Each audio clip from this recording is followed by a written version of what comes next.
Next question you can expect from the question point of view is explain types of loads. Explain types of loads with a neat sketch. So first is, please write the diagram as I told earlier. First is concentrated load. This is 3D diagram of concentrated load. You can write the 2D picture of concentrated load by showing W1, W2 or points loads or concentrated load. A concentrated load, this type of load acts relatively on a smaller area.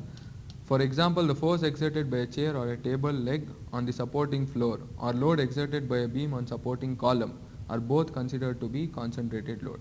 So concentrated load is known as point load acting on the beam on a smaller area. So what you need to write is a concentrated loads are the loads acting on the beam, or it is a point load acting on the beam over a small area is known as concentrated load. Next, uniformly distributed load. See my dear students, uniformly distributed load. This is 3D picture of uniformly distributed load which is equivalent to 2D picture of uniformly distributed load. Here my suggestion is you need to write the units correctly. It is nothing but small w kilonewton per meter. Whereas here in 3D diagram it is shown as capital W, but you can see the entire load acting here. If you want to show in 2D, we need to show in hatched, or it can be represented like this arrow mark, which I will discuss in problem. So this is also called as uniformly distributed load, which is nothing but kilonewton per unit length. That is important. So as the name itself implies, uniformly distributed load is spread over a large area. So it is spread over a large area, whereas concentrated load is spread over a smaller area. See, area is small, whereas uniformly distributed load, area is larger. So its magnitude is defined by its intensity, which is known as Newton per meter or kilonewton per meter or unit length. So example, if you want to write practical application, the water pressure on the bottom slab of the water tank is an example of such loading. So if you write practical application of this load, you will get a better mark so that you know application of this beam. So the load of the slab on beams is certainly uniformly distributed. Second example. So this type of loading is known as uniformly distributed load. So to be simple, the self weight of the beam itself is uniformly distributed load. So uniformly distributed load is always converted into equivalent concentrated load acting at the center of gravity of the loading. This concept I will explain you in solving problem, how to solve uniformly distributed loading problem. Next, uniformly varying load. So this uniformly varying load practical application you can see in dams. So water pressure distribution on walls of water tank, or you can see this in dams, uniformly varying load. So this is 3D picture of uniformly varying load. This is converted to 2D picture, which is nothing but small w into kilonewton per meter. Equivalent load is acting at 1/3 from the base of the uniformly distributed load. This is very important, my dear students, 1/3. So from here it is 2/3 from apex. Very important. So this type of load will be uniformly varying from zero intensity at one end to designated intensity at the other end. A triangular block or brick work practically imposes such a loading. Practical application. Second application is water pressure distribution on walls of water tank.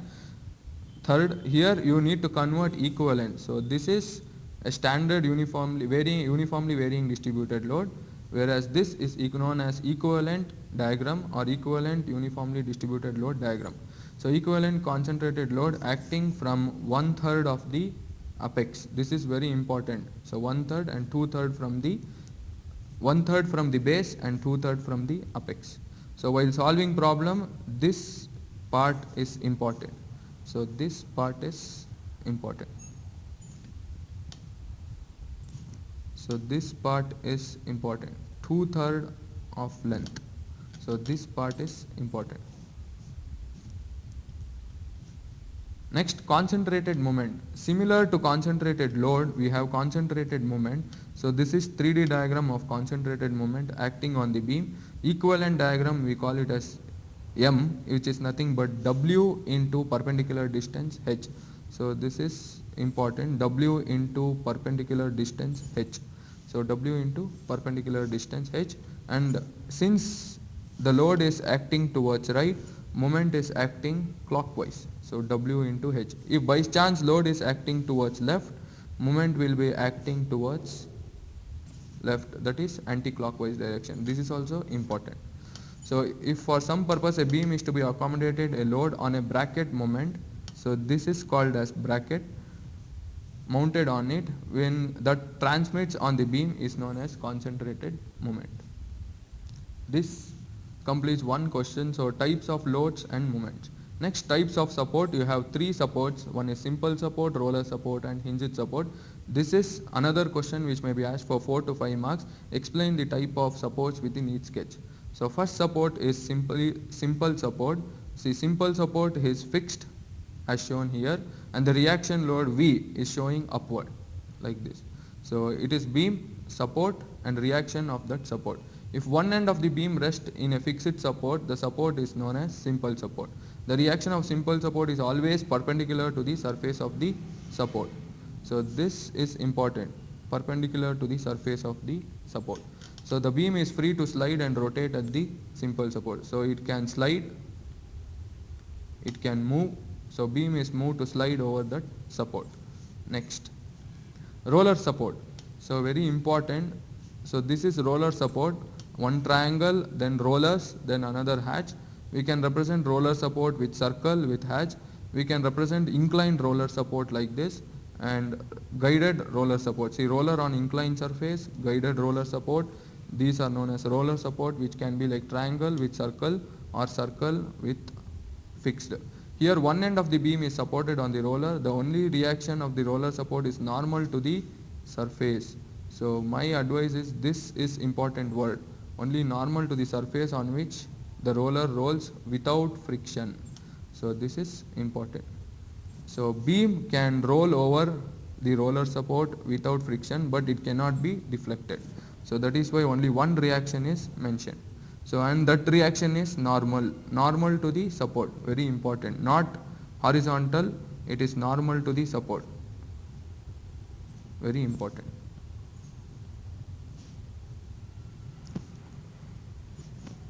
So it is always normal to the support. By chance the roller fixed support is acting like this, the reaction or this reaction support is normal. So always it is acting normal to the support. So this is very important.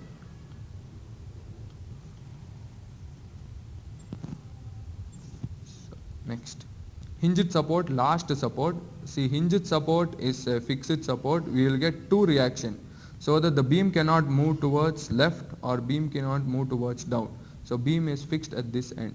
So at hinged support, the beam does not move either along or normal to its axis, very important. So that is why it is known as hinged support. The beam, however, may rotate at hinged support.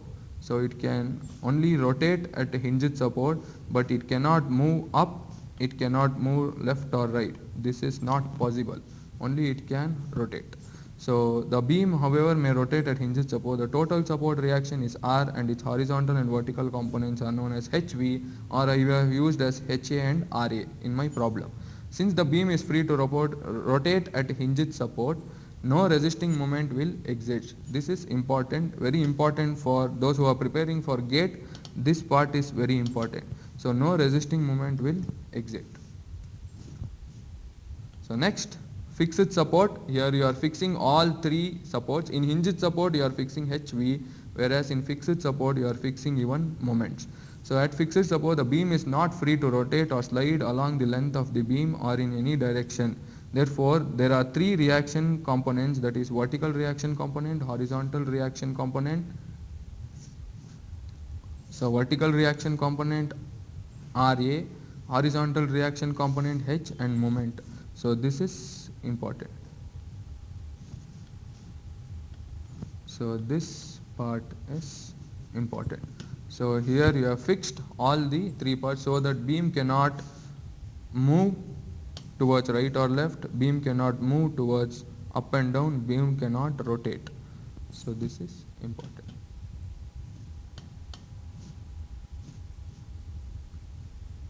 So this completes your 3 important questions on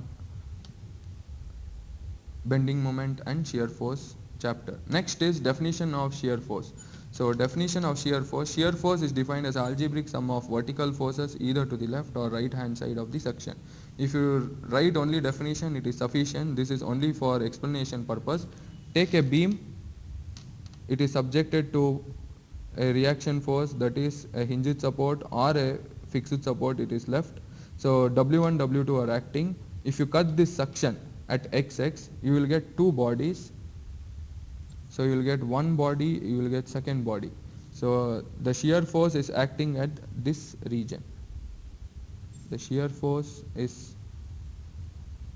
acting at this region and this region. So here the shear forces are acting, important one. So this is not required, but if you write the definition, it is good. Next, a bending moment. A bending moment is defined as an algebraic sum of moments of all the forces either to the left or right of the section.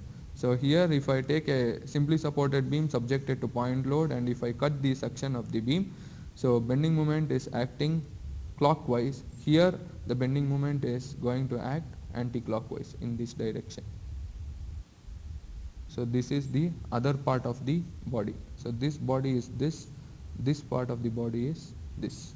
So this is how you need to define bending moment diagram. So bending moment at XX is W by 2. So reaction force is W by 2 into X distance. Next concept is sign convention of shear force and bending moment. So this is very important for solving problem. My dear students, this is very important, not necessary to remember, only you need to remember 2 parts, one is LUP, one is run.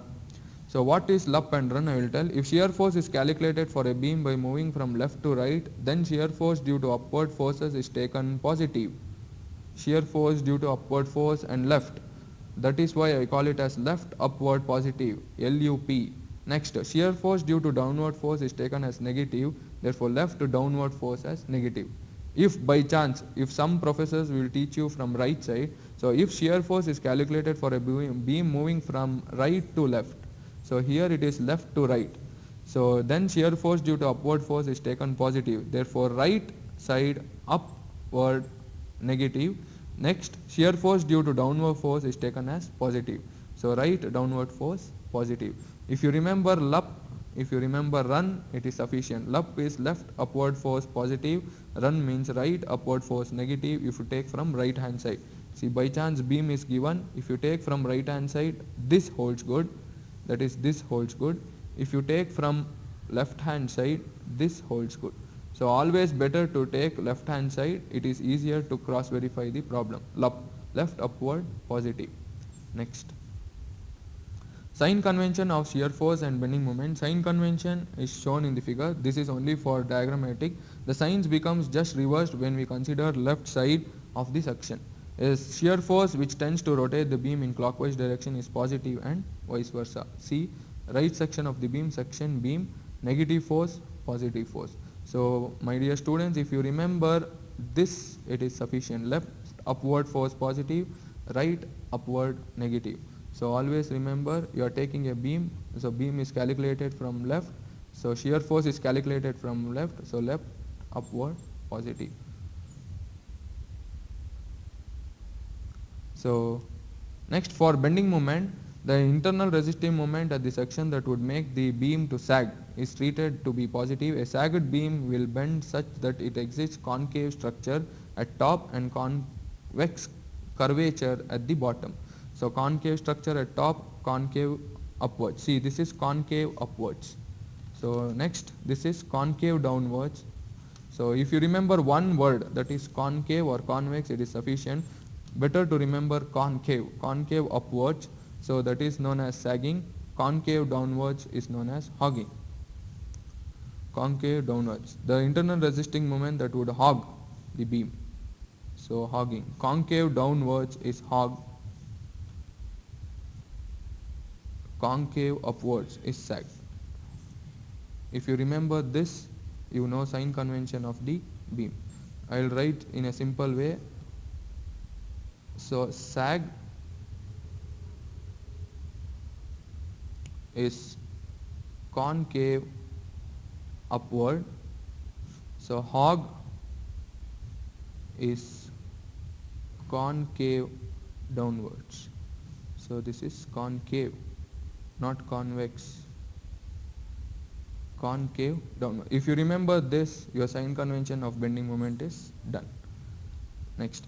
This is important question which can be asked for 2 marks. Define shear force diagram and bending moment diagram. The diagram duplicating variations of bending moment and shear force over the beam are called as bending moment diagram and shear force diagram. Such graphical representation is useful in determining where the maximum shearing force and bending moment occur, and we need this information to calculate the maximum shear stress and maximum bending moment. So this is what they will ask in problem. So maximum shear stress and maximum bending stress will be asked in design in next semester, but here you need to find maximum bending moment. This you will determine in this chapter. So the moment diagram also be used to predict the qualitative shape of the deflected axis of the beam, important for gate. So this is important for gate. Next definition, point of contraflexure. We can define point of contraflexure by 3 definition. It is a point on the bending moment diagram where bending moment is 0. So bending moment is 0 means point of contraflexure. Next, it is a point on bending moment diagram where bending moment changes its sign from positive to negative or negative to positive. Next, it is a point on bending moment where bending moment changes from sagging to hogging or hogging to sagging. So if you write any one definition, it is sufficient. So it is a point on which the bending moment where bending moment is 0 is known as point of contraflexure. If you write first definition, it is good and easy. So this is very important one which you need to remember for solving problem. This I will call it as thumb rule. If you know this rule, you can solve any shear force bending moment problem. So shear force, if point load is acted on the beam, it is constant line, that is straight line. If UDL is acting on the beam, it is linear. If UVL is acting on the line, it is, you need to draw as parabolic. This I will explain you in solving problem in coming classes. Next, bending moment. If point load is acted, it is linear. If UDL is acted, it is parabolic. If UVL is acting, it is cubic. If you know this table, you can solve any bending moment and shear force diagram problem. So this part I have written in thumb rules. So shear force due to point load is a horizontal straight line. Shear force due to UDL is inclined straight line. Shear force due to VDL is square parabola. Bending moment due to point load is inclined straight line. Bending moment due to UDL is square parabola. Bending moment due to VDL is cubic parabola. Same thing, this is in table format, this is in wording format. So this is very important thumb rule. Next thumb rule says that the point where an upward point load acts at the same point on the SFD, shear force increases, resulting 2 shear force values at the point. So one by considering that the load as another without considering. So you need to consider only one load and you need to neglect another. Due to downward point load, shear force decreases. This is important. So next, the point on the SFD where SF is 0, that is shear force is 0, at the same point on the BMD, bending moment will be maximum. Important clue for gate problems, solving gate problem. If shear force is 0, bending moment,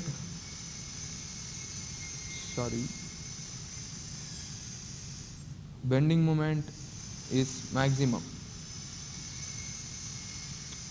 Okay, I will write it here.